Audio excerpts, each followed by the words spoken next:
कि वर्षों कार्यशाला पूरी तरह सफल रही है। और ये मान के चलिए कि मेरे पास शब्द न पड़ रहे हैं, परंतु शब्द समय की सीमा भी है। और वैसे तो मैं बहुत सारी बातें कहना चाहता था, परंतु आप भी परेशान हो गए हैं। बस जाते जाते मैं कालिदास को याद कर रहा हूँ, विश्व कालिदास को याद कर रहा हूँ। उनका अभिज्ञान शाकुंतलम,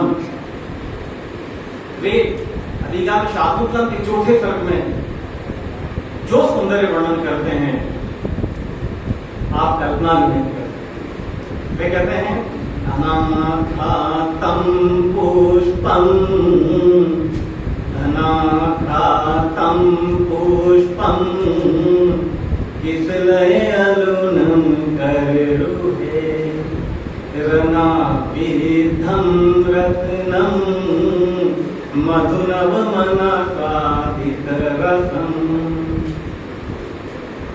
आप सोचिए अनाघातम पुष्पम, अरे ऐसा पुष्प आप सोचिए कालिदास ने क्या कल्पना की। कैसा पुष्प? अनाघातम पुष्प, ऐसा पुष्प जिसकी सुंदरता को किसी ने नहीं चखा है। और आज ऐसी ही हमारी वर्कशॉप पूरी सर, वास्तव में सर मुझे बिल्कुल कालिदास याद आ रहे। कालिदास कहते हैं अनाघातम पुष्पम किसले अलुनम करुहे। अरे कैसा किसले, इससे बोलते हैं पल्लव को, कोमल पत्तों, कैसा किसले अलुनम, जिसको छुआ नहीं है आज तक किसी ने। ऐसी वंडरफुल ब्यूटीफुल कार्यशाला आज की रही है। और कालिदास ने शकुंतला के सौंदर्य के बारे में कहा था, वे कहते हैं रना विद्धम रत्नम, मधुनम मना स्वादित रसम। अरे कैसा रत्न, इसको आज तक किसी ने बांधा नहीं है। और दूसरी कालिदास आज कहते हैं अखंडम पुण्यानाम फलम युज्य। अरे अखंड पुण्यों का फल है आज हमारा कि इतनी सुंदर कार्यशाला हमें सर के द्वारा सुनने को, देखने को और सीखने को मिली। निश्चित रूप से मैं कह सकता हूँ कि आज के इस मंथन से जिस प्रकार से समुद्र मंथन हुआ था, और समुद्र मंथन के बाद जिस प्रकार से रत्न निकले थे, मणियां निकली थी, और संसार का उद्धार हो गया था। मैं आज दावे के साथ कहता हूँ, मेरे अनुभव के साथ कहता हूँ, जितने विद्यालयों में यहाँ शिक्षक आए हैं वे आज नवनीत लेकर के, अमृत लेकर के अपने विद्यालयों की ओर लौट रहे हैं। और आप सभी के विद्यालयों का उद्धार हो जाए। और सर का तो नाम ही अमित है, सोचिए आप इंद्र। आप अमित का मतलब होता है जो मित ना हो, मतलब जो अत्यधिक हो, जो विस्तृत हो, जो विशाल हो, जो सागर हो। और सर ने जिस प्रकार से आज हमें सिखाया है, बिल्कुल नाम को सार्थक कर दिया है। और दूसरे सर का नाम था इंद्र। आप सोचिए, हम 3 दिन से परेशान हो रहे थे गर्मी की उम्र की बात, वर्षा के देवता कहलाते हैं इंद्र। और आज वास्तव में आप भी हमारे पधारे अतिथि के रूप में, और वास्तव में आज वर्षा के जो देवता हैं इंद्र, वो हमारे पर मेहरबान हुए।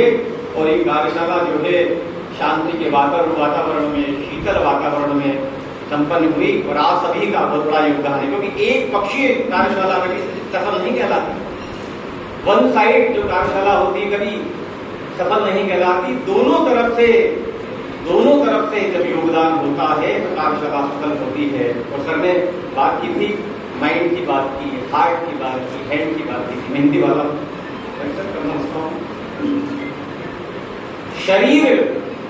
शरीर पूरी कुशलता के साथ कार्य करता है। केवल दिमाग नहीं, केवल हृदय नहीं, और केवल हाथ नहीं, शरीर पूरी सफलता के साथ इसलिए काम करता है कि उसमें अंगांगी भाव संबंध होता है। और इसका जो आज की कार्यशाला का जो टॉपिक वो भी यही है, एकता, एकीकरण, समन्वय।